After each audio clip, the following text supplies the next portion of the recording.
right, hello and welcome to another Expert Inside interview. My name is John Golden from Sales Pop, online sales magazine and Pipeliner CRM, joining you as usual from a sunny San Diego. And today I'm delighted to be joined from across the country on the other coast in Connecticut by Israel David Duran. How are you doing, Israel? Doing very well, man. On this side of the country, it's cold. Yeah, I could believe that. And Israel's a sought after business growth partner, speaker, and trainer who empowers purpose driven leaders and corporate organizations to build profitable and impactful ventures grounded in servant leadership. And that's what we're going to talk about today is servant leadership through the service of speaking. And just to set the scene a little, Israel, right? We hear people talk a lot about servant leadership and that, but define it. Give me your definition of servant leadership. Our brand is called the service of speaking. And I believe that the highest level of service is actually speaking. So when I talk about servant leadership, I always talk about connecting with speaking and leading from the heart. Mhm. Okay, so the service of speaking. Tell me, why is that so incredibly important? Well, for me, it's everything. I mean, I wouldn't be where I am today, even before you, if it wasn't through speaking and sharing my gift and being able to connect with people.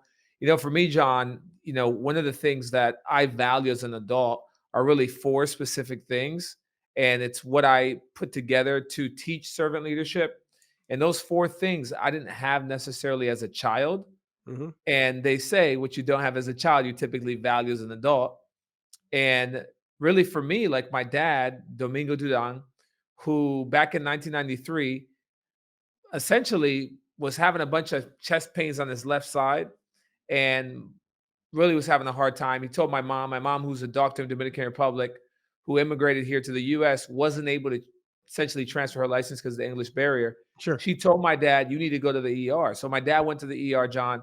He waited 3.5 hours at the ER. And unfortunately, they had other emergencies that were more important or more, I guess, serious than what he had shown.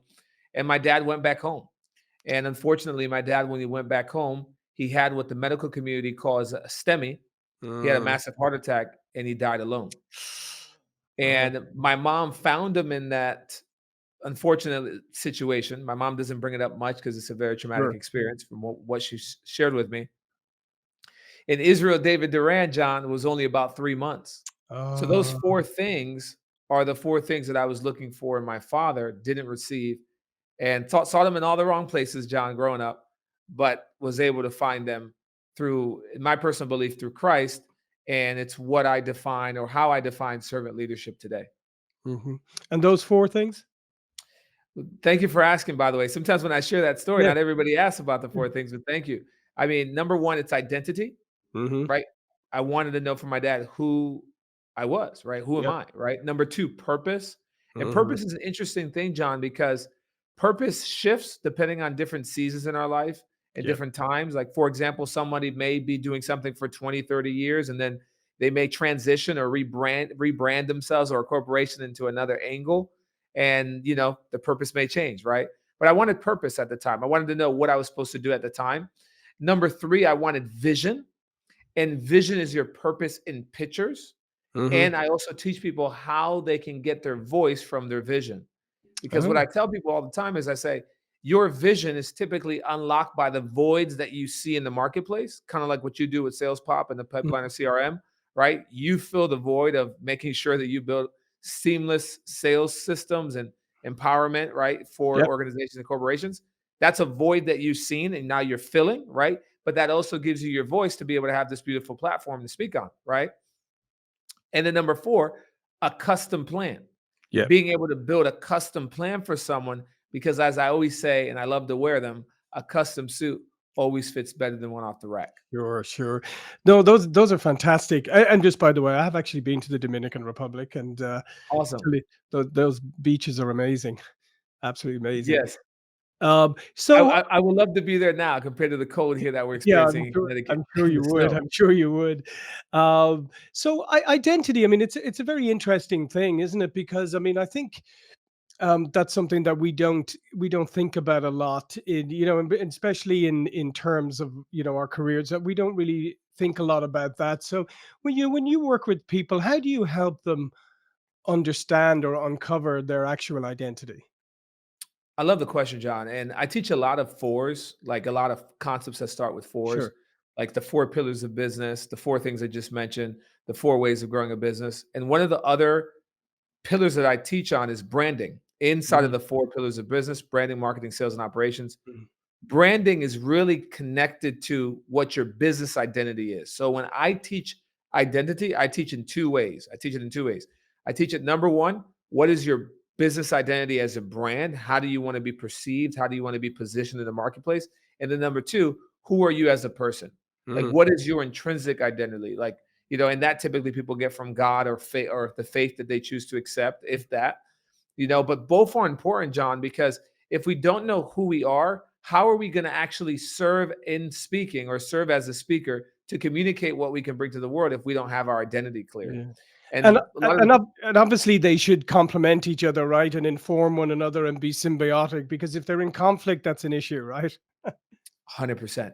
This is why, value-based business is really what it's all about. I Mm, mean, you have to have conviction. I talk about the 4 C's of content creation, right? mm, Consistency, right? Number 1, you gotta be consistent. If mhm. you're not in alignment with something, it's gonna be very hard for you to be consistent. Yeah, Number 2, you have to have conviction. If you don't have conviction about what you're doing and who you're serving and how you're showing up or the corporation you're working with or partnering with, that's not gonna really fly well, you know what I mean? yeah. And then number 3 is charity, having Mm, charity. Charity is something that a lot of people miss in America, unfortunately. However, we get charitable acts or charitable giving from the word charity. And charity is a secret, it's a key, it's everything. Charity beareth all things, charity believeth all things, charity hopeth all things, charity endureth all things. And for me, John, in order to be where I am today, if I didn't have charity, I would not be here. And then right. number 4 is compassion, Mhm. being able to be moved by compassion.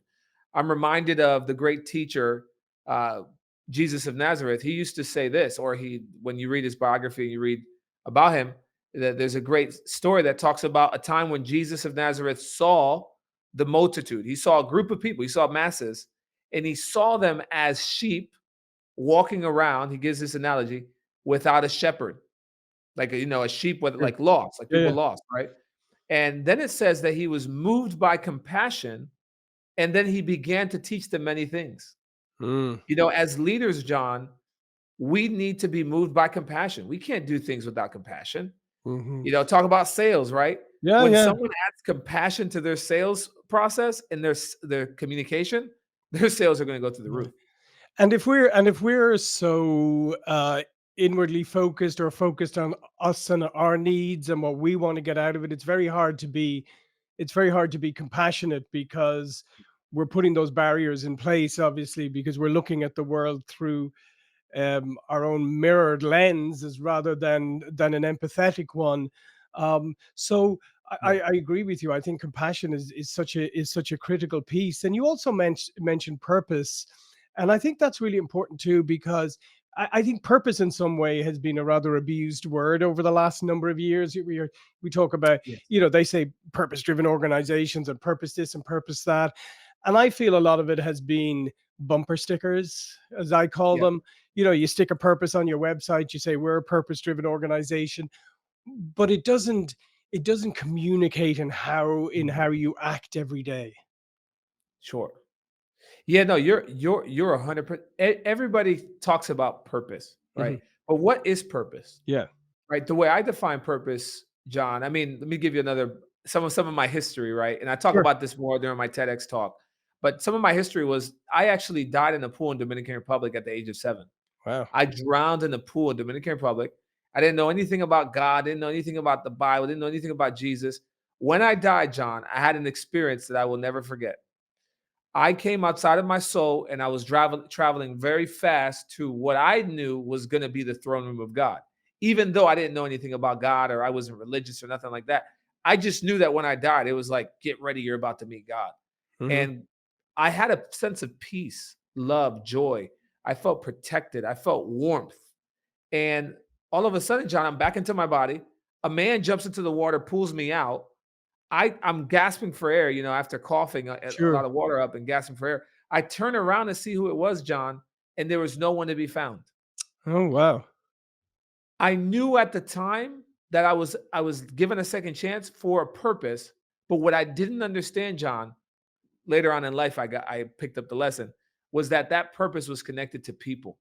Mm, So when we talk about purpose, we cannot talk about purpose and not talk about how it's going to directly impact people. yeah. Follow me? Yeah. So the way I define purpose is who are the people that you're called so called to serve. And we got a lot of organizations, John, that talk about purpose driven, but they're just focused on the ROI, return on Yeah. income or return on investment, but Mhm. they're not truly focused on the true ROI, which is return on impact. Yeah, no, I would totally agree with you, and I think that it's very easy. I always think of this anyway. It's very easy to say on a Friday evening, sit down, have a few beers or a glass of wine, and pontificate about all the problems in the world, Mm, right? And talk about, oh, they should do this or they should do that. That has zero impact. Maybe it's an entertaining conversation, but it has zero impact on anything you're talking about. yeah, However, if you start to be the best person you can be, the best partner, spouse, whatever, the best come on now. neighbor, member of your community, and you're doing it like person by person, you're having more impact than you're ever going to have on the world than you're ever going to have pontificating about big issues. And I feel sometimes those company bumper stickers are just the same as sitting around pontificating. Yes, yes. This is why when we work with someone, John, to get them on stage or to use the internet to grow or to use speaking, to just use Yeah, speaking to grow, we make sure that when they speak, they serve the audience and based on the audience's needs. yeah, That's really what it comes down to. I mean, nowadays, most people in this world, John, we got about what, 9 billion people, they say, and yeah, growing. yeah, Most people are on social media. yeah, Facebook has about 2.9 billion people, Instagram over a billion people, TikTok that's about to we don't know what's gonna happen with TikTok yeah. right now currently, but TikTok is also growing massively, YouTube, right? When you take these philosophies and concepts that we're talking about and you take them to social media, and you what's gonna set you apart is what we're talking about. Coming Mhm, out with a heart to serve, coming out with a heart of making sure that you can deliver something that people are actually looking for. mhm. That's what's gonna set you apart. Over the last 28 days, we have a little bit over 980, close to 1,000,000 views on YouTube with our Right. shorts and everything we're combined. And what do? We come with the approach that we just shared. Right, right, right. And what I also like what you said about the vision in pictures, because I think oftentimes uh people have visions of what success looks like, or visions of what the future might look like, but they're vague, and maybe they're written down, and maybe they don't even come to life even through the words, and they're kind of Mm. abstract, and maybe they're or maybe you're just taking somebody else's vision and kind of adapting it to yourself. So tell me about that purpose in pictures, because I really love that concept. Yeah, I mean, I learned it from one of my mentors, Dr. Miles Monroe. He passed in 2014. God rest his soul. He used to say this a lot: your purpose, your vision is your purpose in pictures. Because what happens, John, is, and you know this, especially with what you teach and that you mastered, with even sales, right? Sometimes you'll have a vision, you'll have just a picture, just something Mhm. small that you saw, and that's what you're supposed to go after. And then once you go after that, then the next thing will be revealed. Sure. So that's what it's about. It's not just so much about having the full picture, because Yeah. I'm sure we can all attest that we've had the full picture and we saw all the sequences of things that we had to go through to get to where we needed to get to. I don't know if we would have actually moved, right?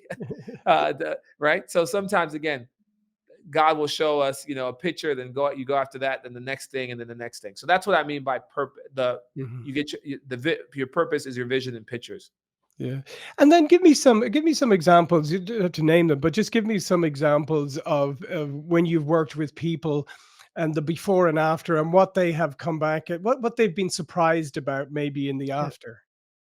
Yeah. I mean, for example, I'll give you an example. Pastor Jim, man in his Mhm. 40s, coach in his 40s, uh, nonprofit and business. We decided to do a launch with him. We implemented our service of speaking framework. And in 7 days, he did over 700K of revenue with new clients, over 700 new students that came into his membership. So that's an example, right? Um, Another example, a woman in her 40s, right? Coach. minority based business, certified, landed her first keynote at 10K. Why? All because she decided to make a decision that I'm going to speak and I'm going to get paid to speak. Through our Right. framework, she was able to land that gig, right? Corporations struggling with sales brought me in to do a training, just like we're talking about now, kind of Mhm. implementing it for their team. Instant, like instant result in the sense of typically their sales process was, 4 or 5 meetings, straight shrink that to 2 to 3, massive Mhm. by talking about and implementing and imparting these principles that we're talking about here now. Mm. And what was surprising to them about this? I mean, because I think what really surprised them about how quickly or how all of this unfolded? Well, typically for them, their sales process, because it's more higher ticket Sure. consultings, corporation type level, management consulting at that level. Typically, it would take just more the decision makers, more meetings would have to happen. But because of what they learned at the training that I did for them, they were able to move those conversations more effectively, more like remove all the fluff and Mhm. connect from the heart that essentially influence the conversations and persuade the conversations to move forward faster to be able to increase those clients that they brought in. Yeah, and I like what you just said there is like speaking from the heart because I feel we've had all this talk about authenticity, right? And authenticity has almost become a buzzword, and it was word of the year from Merriam-Webster, the dictionary or whatever. Um, Yeah. but the essence of authenticity is like being yourself, and you can't speak from the heart unless you're being authentic and real to begin with, right? Mm. You are 100% correct. And I love, by the way, the slogan we have, producers of peace. Yeah. One of the secrets that we talk about during our speaker training is that it's producing shalom. It's Hmm. understanding also that as a business owner, our job, our real job, right? If we can get deep, is to bring shalom, is to bring peace. Yeah. And the word shalom, by the way, peace, is two definitions. It means to bring peace and rest, but it also means to make something whole. And I Right. love, by the way, the handshake that you have that's a heart, because that's what peace does. So that's really what it's about, John. Yeah, I know. I love you. It's great. Obviously, we're in sync. I'm picked up on that because at the end of the day, and I think sometimes people don't understand. People think that they're very separated, but if you look at it in business, right? If you think about salespeople, and this is how we look at it. We look at salespeople as uh, they help to create prosperity and peace, because at the end of the day, Yes. trade when done fairly, it has to be equal, it has to be win-win, it has to be beneficial to both sides. And Come on therefore, now. if you're are trading and selling and buying, and it's done being done fairly, and you're doing it from a Mm. place of service, and you're trying to help people, how can you be in conflict? You can't. I can't sell you something, Israel, and bomb your house at the same time, can I? No, absolutely not. Yeah. And It so has that's to why it has it's to so be critical. the greatest demonstration of love is serving. Mhm. It's, if you're going to say something, you deliver. I love talking about the 4 levels of exchange, right? I have so many four concepts. Yeah, It's I know, funny. it's great. Real quick, the reason why, too, to give people, well, why does he teach Mhm. a lot of fours? Why is he just dropping a bunch? Because the number 4 is actually the number connected to the earth. When Mm. there's a typical principle working on earth, is typically working by the number 4. There's 4 seasons in the earth. There's the 4 Mhm. corners of the earth. So the 4 winds of the earth. There's 4 sections to every 24-hour day. So that's why I teach a lot of core concepts with 4, um, just for whoever may be asking. Mhm. But the Mhm. 4 level of exchanges, John, really at the highest level is called an abundance exchange, Yes. right? The abundance exchange is what you're talking about. It's not Mhm. only being able to create a win-win, it's about creating a win-win-win. Yes. 1 plus 1 in our language, John, doesn't equal 2. It equals 11. Yeah. And I like that I'm glad you brought up the abundant, because I think that's one of the unfortunately, that's one of the things that holds a lot of people back, because they see everything in finite terms, or they see everything as like, if you and I are competing, there's only one of us can win, right? Only one of us can win because there's not enough for both of us, rather than saying Mm, there's abundance out there. Everybody there is. can win. And if I'm in a sales situation with you, we can both win. There's an abundance there for both of us. It's a mindset, as opposed to thinking anything extra you get, is somehow subtracting from me, and that's the wrong way of looking at it. It is an abundance exchange. If I were to pull out my watch right now, right, Mhm, and use an example of an abundance exchange, right? Because there's four levels. There's a criminal exchange, there's the fair exchange, there's good exchange, and abundance exchange. mhm, Because of time's sake, I'll stay on the abundance exchange. The abundance exchange works like this. Let's say someone agrees to sell you this watch, John, for $10,000, yeah, and you shake their hand and you say, "Okay, great." And they go ahead and say, here's the watch," and you exchange the 10 grand. And they pretend to walk away, but they say, "You know what, John, I'll be right back. I'm actually going to walk away. Stay here. I'll be right back." And you know what, John? The little piece that was on the watch that you did not buy, I'm going to gift it to you as well. You can keep that. And they go back. Then they go get another accessory that you did not pay for, that you had no idea they had. And they say, "John, I want you to have this as well with the watch.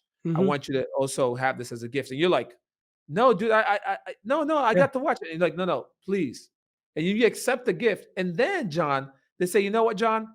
Give me 1 sec here. I just remembered something." And then they go back and they pull out something else, and now they bring it to you. And you're like, before you even open your mouth, "John, before you say anything, I know what you're going to say. mhm, That is enough. But if you don't receive this, I'm going to take it as an insult. right, right, Here's another piece."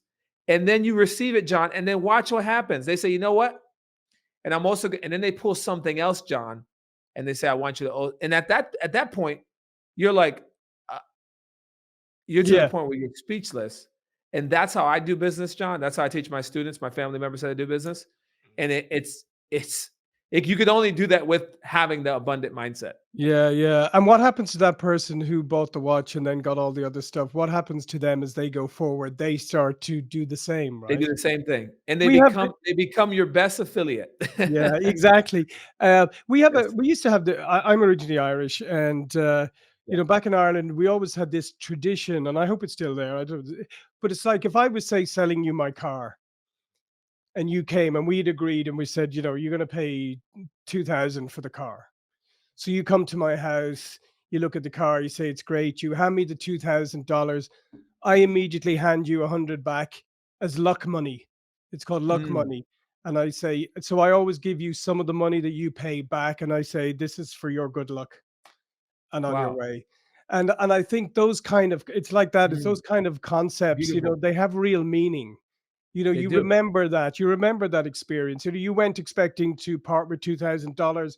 You come back, you have $100 left, or they say, I've filled the tank, it's full of gas.